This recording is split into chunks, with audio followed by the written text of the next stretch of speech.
আসসালামু আলাইকুম, ওয়েলকাম করছি রিয়াসাদ আজিম। ভিন্ন ধর্ম মতাদর্শে যারা শুনছেন সবার প্রতি আন্তরিক কৃতজ্ঞতা। আপনারা সবাই জানেন যে রাত পোহালেই বাংলাদেশের সিরিজ জয়ের মিশন, এবং সেই মিশনে নেদারল্যান্ডসের বিপক্ষে মুখোমুখি হবে টিম টাইগার্স। সেই আলোচনা অনেকটা ফিকে হয়ে গেছে রাইট নাও যখন আমি আমার এই কন্টেন্টটা রেকর্ড করছি। সাকিব আল হাসান, বাংলাদেশ জাতীয় দলের 11 জন ক্রিকেটার সবাই মিলে দারুণ পারফর্ম করে যতই রেলেভেন্ট হোক না কেন, সাকিব আল হাসান যখন পারফরমেন্স করেন, যখন আলো ছড়ান, যখন পুরো বিশ্বকে তার ক্যারিশমা দেখান, তখন সবকিছু ইররিলেভেন্ট হয়ে যায়। প্রশ্ন উঠতে পারে জুলিয়ান উড এই মুহূর্তে কোথায় রয়েছে? 27 দিনের বিসিবির সাথে কন্ট্রাক্ট শেষ হয়ে গেছে, তিনি কি ক্যারিবিয়ানে পাড়ি দিয়েছেন? 5টা ছক্কা মেরেছেন, 5টা 4 মেরেছেন, 26 বলে 61 রান করেছেন, 235 স্ট্রাইক রেটে। যেভাবে অ্যান্টিগুয়া অ্যান্ড বারবুডা ফ্যালকনসের হয়ে সেন্ট লুসিয়া কিংসের এগেনস্টে সাকিব আল হাসান সুনামি আজকে বইয়ে দিয়েছেন ক্যারিবিয়ান প্রিমিয়ার লিগে, এক কথায় মনে হতে পারে জুলিয়ান উডস তাকে ওই পাওয়ার হিটিং শেখানোর জন্য হয়তো উড়ে গিয়েছিলেন ক্যারিবিয়ানে। যেই সাকিব আল হাসানকে বাতিল মনে করা হয়, যেই সাকিব আল হাসান স্বীকৃত ফ্র্যাঞ্চাইজ লিগগুলোতে আর কখনো সুযোগ পাবেন কি পাবেন না সেটা নিয়ে শঙ্কিত হতে হয়েছে নানা সময়ে, সেই সাকিব আল হাসান এখন থেকে মোটামুটি 4-5 দিন আগে মুখোমুখি হয়েছিলেন যে ম্যাচটায়, সেই ম্যাচে ম্যান অফ দ্য ম্যাচ হয়ে যান। 25 রান করেন, 3টা উইকেট নেন প্যাট্রিয়টসের এগেনস্টে। সেই সাকিব আল হাসান পরের ম্যাচে আবারও ঝলক দেখানোর চেষ্টা করেও ব্যর্থ হয়েছিলেন, 13 রান 1 উইকেট। আর এই ম্যাচে যা করে দেখালেন তাতে সাকিব আল হাসান বাংলাদেশের 11 ক্রিকেটারের থেকেও তার দিনে অনেক বেশি রেলেভেন্ট হয়ে যান।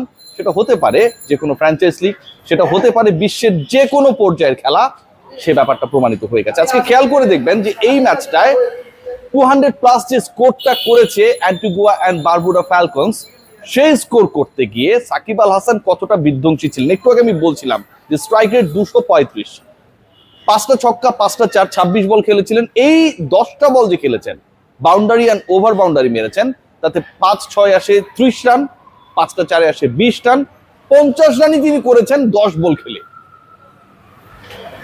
শেষ দিকে ফ্যাবিয়ান অ্যালেন তিনি খুব ট্রাই করছিলেন বিধ্বংসী হবার জন্য, সাকিব আল হাসানের মতো করে ব্যাটিং করবার জন্য, স্ট্রাইক রেটে তাকে পিছনে ফেলার জন্য, কিন্তু শেষ পর্যন্ত তিনি পারেন নাই। ফ্যাবিয়ান অ্যালেন একটা পর্যায়ে 230-এর কাছাকাছি স্ট্রাইক রেট নিয়ে গিয়েছিলেন। যখন ব্যাটিং ইনিংসটা শেষ হলো অ্যান্টিগুয়া অ্যান্ড বারবুডা ফ্যালকনসের, তখন সেটা আরো নিচে নেমে গেছে।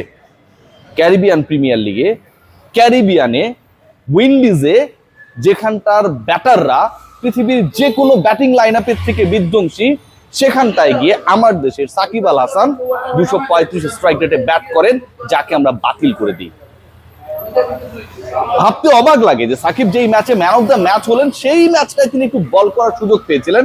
আমি যদি স্পেসিফিক ডেট ধরে বলি, তাহলে সেই ডেটটা হচ্ছে অগাস্টের 24 তারিখ। আজকে অগাস্টের শেষ দিন, ঠিক এখন থেকে 7 দিন আগে প্যাট্রিয়টসের এগেইনস্টে। তার আগের যে 2টা ম্যাচ তিনি খেলেছিলেন অ্যামাজনের এগেইনস্টে, ট্রিনবাগো নাইট রাইডার্সের এগেইনস্টে, সেই 2 ম্যাচে ট্রিনবাগো নাইট রাইডার্সের এগেইনস্টে সাকিব আল হাসানকে বল করতে দেওয়া হচ্ছিল মাত্র 1টা ওভার। ভাবা যায়, অ্যামাজনের এগেইনস্টে সাকিব আল হাসান বল করেছিলেন মাত্র 2 ওভার। যেই সাকিব আল হাসানকে ক্যারিবিয়ান প্রিমিয়ার লিগে ব্রাত্য মনে করা হচ্ছিল, সেই সাকিব আল হাসান 1 ওভার আর 2 ওভার করার পর যেই ম্যাচে সুযোগ পেলেন 24 অগাস্ট, সেখানটায় গিয়ে 3 উইকেট পেলেন, 25 রান করলেন, ইকোনমিক্যাল থাকলেন, ম্যান অফ দ্য ম্যাচ হয়ে গেলেন। সেই সাকিব আল হাসানের সেই পারফরমেন্সটাকে যারা ফ্লুক মনে করেছিল, তিনি আজকে যেটা করে দেখালেন, আগামীকালে বাংলাদেশের নেদারল্যান্ডসের বিপক্ষে ম্যাচ শুরুর আগ পর্যন্ত এই হাইলাইটসটাই সবার চোখে ভাসবে। খেয়াল করে দেখুন যে তিনি অ্যাটাক করেছেন কোন বোলিং ডিপার্টমেন্টকে।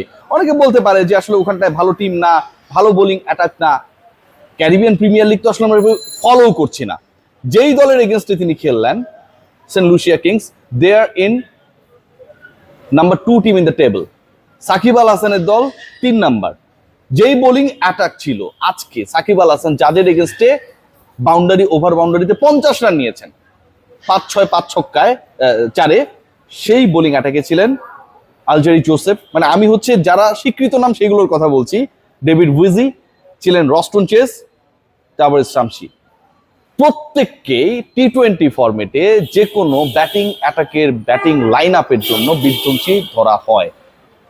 এই বোলিং অ্যাটাকের বিপক্ষে যখন বাতিলের খাতায় চলে যাওয়া, বোলিং অ্যাকশন নিয়ে বারবার নানা পরীক্ষায় পড়া, হতাশায় নিমজ্জিত হওয়া সাকিব আল হাসান এভাবে দুটি ছড়ান, তখন আফসোস হয়। আমরা প্রতিদিন যখন নেদারল্যান্ডস বাংলাদেশের প্রিভিউ করি, একটাই আলোচনা আসে। সেই আলোচনাটা কি আপনারা জানেন? আলোচনাটা হচ্ছে বাংলাদেশকে স্বীকৃত 6 জন ব্যাটার নিয়ে খেলতে হবে। টপ 6 এর মধ্যে এমন কোনো ক্রিকেটার নেই যিনি ভালোভাবে বলটা করতে পারেন। সাকিব যাবার পর মেহেদী হাসান মিরাজকে ভাবা হচ্ছিল, কিন্তু সেই ভাবনা বেশি দূর এগোয়নি। সাকিব থাকলে আজকে ওই টপ 6 এর জায়গায় একটা সংখ্যা বাড়ত। বাঁহাতি অর্থোডক্স বোলার বাংলাদেশের দলকে সার্ভিস দিয়ে একটা অন্য পর্যায়ে নিতে পারে, সেই যে একটা দৃষ্টান্ত সাকিব আল হাসান বছরের পর বছর ন্যাশনাল টিমের হয়ে, অন্যান্য ফ্র্যাঞ্চাইজ টিমের হয়ে স্থাপন করেছেন, সেই জিনিসটাও যেন একটা আলাদা কনফিডেন্স দিত, specially in the Asia Cup following by the World cup.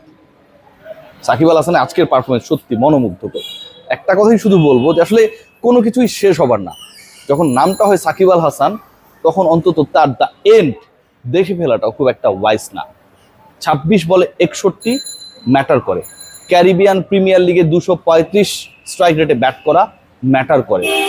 5টা ছক্কা 5টা 4 এরকম বোলিং অ্যাটাকের এগেনস্টে হাঁকানো ম্যাটার করে। প্রথম দিকটায় যেই সাকিবকে বল দিতে ভয় পেত, ব্যাটিংটাও ঠিকভাবে সুযোগ পেতেন না, সেই সাকিব যেভাবে কামব্যাক করেছেন, স্পেশালি 24 অগাস্টে ম্যান অফ দ্য ম্যাচ হওয়ার পর থেকে পেট্রিয়টস এগেনস্টে যেভাবে নিজেকে মেলে ধরছেন, যেভাবে আজকে ব্যাটিং করে দেখালেন, যেভাবে পুরো বাংলাদেশের কনসেন্ট্রেশন, যখন আগামীকালের সিলেটে ক্রিকেট বোর্ডের মিটিং, যেভাবে বাংলাদেশের পুরো কনসেন্ট্রেশন লিটন কুমার দাস আরো একবার ফাটিয়ে খেলবেন কিনা, সাইব হাসান 11-এ থাকবেন কিনা, নেদারল্যান্ডসের বিপক্ষে কালকেই বাংলাদেশ সিরিজ জিতবে কিনা, ঠিক ওই জায়গাটায় যখন সাকিব আল হাসান পুরো কনসেন্ট্রেশন তার উপর নিয়ে নেন, ম্যাটার করে। সবাই ভালো থাকবে।